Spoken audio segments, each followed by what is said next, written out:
Situation at present ಅಲ್ಲಿ ಹೇಗಿದೆ ಅನ್ನೋದನ್ನ ನೋಡೋಣ. ಸರೆಂಡರ್ ಕಾರ್ಡ್ ಅನ್ನ ತಗೊಂಡಿದ್ದೀನಿ. ಸರೆಂಡರ್ ಟು ಪ್ರಯರ್ ಅಂತ ಕೊಡ್ತಾ ಇದ್ದಾರೆ.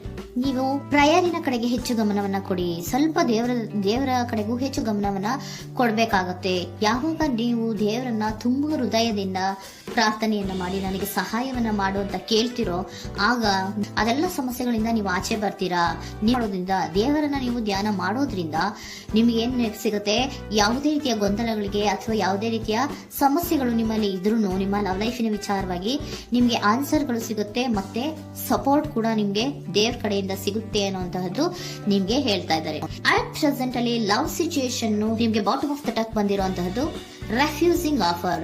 ಯಾವುದೋ ಕೆಲವೊಂದು ನಿಮ್ಮ ಲವ್ ಲೈಫಿನ ವಿಚಾರವಾಗಿ ಆಫರ್ಗಳನ್ನ ರೆಫ್ಯೂಸ್ ಮಾಡ್ತಾ ಇರುವಂತಹದ್ದು ಅಥವಾ ಮಿಸ್ಡ್ ಆಪರ್ಚುನಿಟಿ ಅನ್ನುವಂತಹದ್ದು ರೆಪ್ರೆಸೆಂಟ್ ಆಗ್ತಾ ಇದೆ.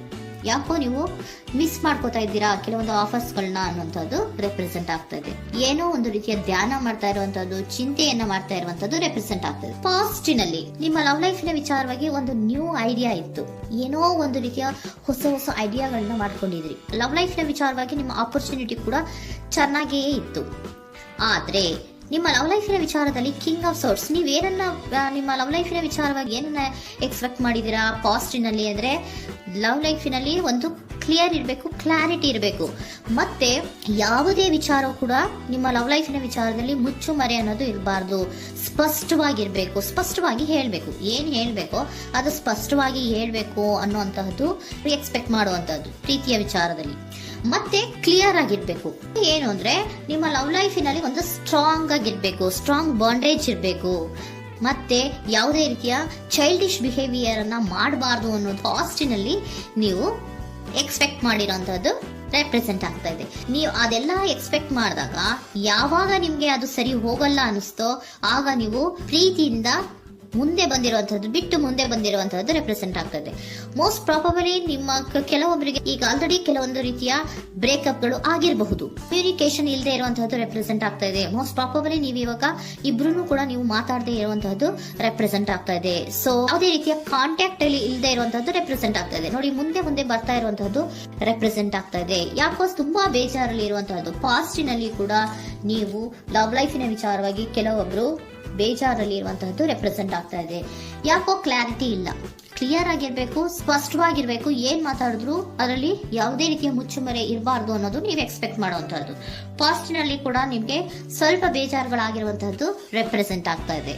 ಅಟ್ ಪ್ರೆಸೆಂಟಿನಲ್ಲಿ moon card, 9 of swords, 6 of swords ಬಂದಿದೆ. ಮೂನ್ ಕಾರ್ಡ್ ಏನನ್ನ ರೆಪ್ರೆಸೆಂಟ್ ಮಾಡುತ್ತೆ? ಇಲ್ಯೂಷನ್ ಅನ್ನ ರೆಪ್ರೆಸೆಂಟ್ ಮಾಡುತ್ತೆ, ಕೆಲವೊಂದು ರೀತಿಯ ಭ್ರಮೆಗಳನ್ನ ರೆಪ್ರೆಸೆಂಟ್ ಮಾಡುತ್ತೆ, ಆತಂಕಗಳನ್ನ ರೆಪ್ರೆಸೆಂಟ್ ಮಾಡುತ್ತೆ. ಮತ್ತೆ ನಿಮ್ಮ ಲವ್ ಲೈಫಿನ ವಿಚಾರದಲ್ಲಿ ಯಾವುದೇ ರೀತಿಯ ಸ್ಥಿರವಾಗಿ ಇಲ್ಲ, ಯಾವುದು ಕರೆಕ್ಟ್ ಆಗಿ ಇಲ್ಲದೆ ಇರುವಂತಹದ್ದು ನಿಮ್ಗೆ ರೆಪ್ರೆಸೆಂಟ್ ಆಗ್ತಾ ಇದೆ. ನೆಕ್ಸ್ಟ್ ಕಾರ್ಡ್ ಏನ್ ಬಂದಿದೆ? ಸೆಕೆಂಡ್ ಕಾರ್ಡ್ 9 ಆಫ್ ಸೋರ್ಟ್ಸ್ ಬಂದಿದೆ. ಇದರಲ್ಲೂ ಕೂಡ ನಿಮ್ಗೆ ಆತಂಕ ಇತ್ತು, ಇದರಲ್ಲೂ ಕೂಡ ಆತಂಕ ಇದೆ, ಭಯ ಇದೆ, ಕರೆಕ್ಟ್ ಆಗಿ ನೀವು ನಿದ್ರೆ ಮಾಡ್ತಾ ಇಲ್ಲ, ಯೋಚನೆ ಮಾಡ್ತಾ ಇರುವಂತಹದ್ದು ಈ ಎರಡೂ ಕಾರ್ಡ್ಗಳಲ್ಲೂ ರೆಪ್ರೆಸೆಂಟ್ ಆಗ್ತದೆ. ಇದರಲ್ಲೂ ಆತಂಕಗಳಿದೆ, ಇದರಲ್ಲೂ ಆತಂಕ. ಅಟ್ ಪ್ರೆಸೆಂಟಿನಲ್ಲಿ ಕೆಲವೊಂದು ರೀತಿಯ ವಿಚಾರಗಳಲ್ಲಿ ಭಯವನ್ನ ಪಡ್ತಾ ಇರುವಂತಹದ್ದು ರೆಪ್ರೆಸೆಂಟ್ ಆಗ್ತಾ ಇದೆ.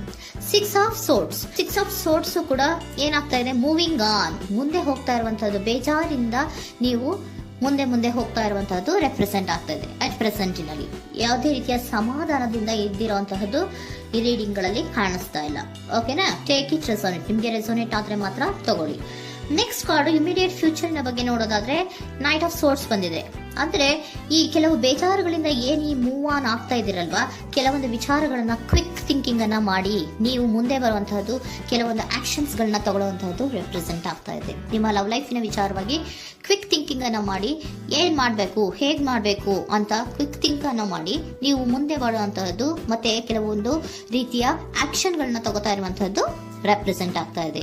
ಕ್ವೀನ್ ಆಫ್ ಕಪ್ ಏನನ್ನ ರೆಪ್ರೆಸೆಂಟ್ ಮಾಡುತ್ತೆ? ಬಹಳ ಕೇರಿಂಗ್ ಅನ್ನ ರೆಪ್ರೆಸೆಂಟ್ ಮಾಡುತ್ತೆ.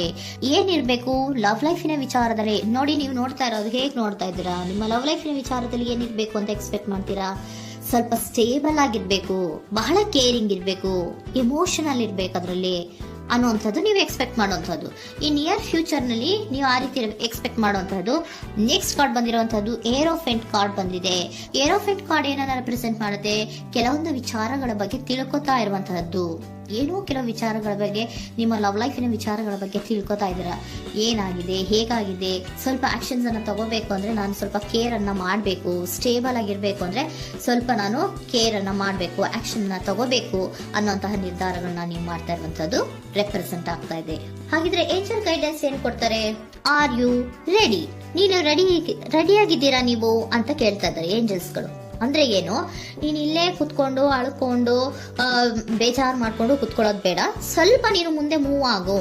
ಅಲ್ಲಿರೋದ್ರಿಂದ ಏನು ಪ್ರಯೋಜನ ಇಲ್ಲ. Are you ready? ನೀವು ರೆಡಿ ಆಗಿದ್ದೀರಾ? With in the next few weeks, ಕೆಲವೊಂದು ವೀಕ್ಗಳಲ್ಲಿ, ಕೆಲವೊಂದು ವಾರಗಳಲ್ಲಿ ನೀವು ಏನಾಗ್ತೀರಾ? ಅಬಂಡೆನ್ಸ್, ಸಾಮರಸ್ಯ ಅನ್ನೋದು ಇರುತ್ತೆ. ಇಂಪ್ರೂವಿಂಗ್ ಹೆಲ್ತ್ ಅಂದ್ರೆ ಏನು, ನೀವು ಯೋಚನೆ ಮಾಡಿ ಮಾಡಿ ಮಾಡಿ ಏನ್ ನೀವು ಈ ಆರೋಗ್ಯವನ್ನ ಹಾಳು ಮಾಡ್ಕೊಂತ ಇದ್ದೀರಾ. ಸೊ ಇಂಪ್ರೂವಿಂಗ್ ಹೆಲ್ತಿನ ಕಡೆಗೆ ಗಮನವನ್ನ ಕೊಡಿ. ಆತಂಕವನ್ನ ಮಾಡ್ಕೊಂಡು ಭಯವನ್ನ ಪಡ್ಕೊಂಡು ಮುಂದೆ ಹೋಗ್ಬೇಕಲ್ಲ ಅಂತ ನೀವು ದಿನ ದಿನ ಹೆಂಗೆ ಕಾಲವನ್ನ ಮುಂದೆ ಹಾಕ್ತಾ ಇದ್ರೋ, ಅದಕ್ಕೆ ಏನ್ ಹೇಳ್ತಾ ಇದ್ದಾರೆ? Are you ready? ಮುಂದೆ ಬರೋದಕ್ಕೆ ನೀನ್ ರೆಡಿ ಆಗು. ನೀವ್ ಅಲ್ಲೇ ಕೂತಿರೋದ್ರಿಂದ ಯಾವುದೇ ರೀತಿಯ ಪ್ರಯೋಜನ ಇಲ್ಲ. ಸ್ವಲ್ಪ ನಿಮ್ಮ ಹೆಲ್ತಿನ ಕಡೆಗೆ ಗಮನವನ್ನ ಕೊಡಿ. ಸಮೃದ್ಧಿ ಅನ್ನೋದು ಬಂದೇ ಬರುತ್ತೆ, ಸಾಮರಸ್ಯ ಅನ್ನೋದು ಇದ್ದೇ ಇರುತ್ತೆ ಅನ್ನೋದು ಹೇಳ್ತಾ ಇದ್ದಾರೆ.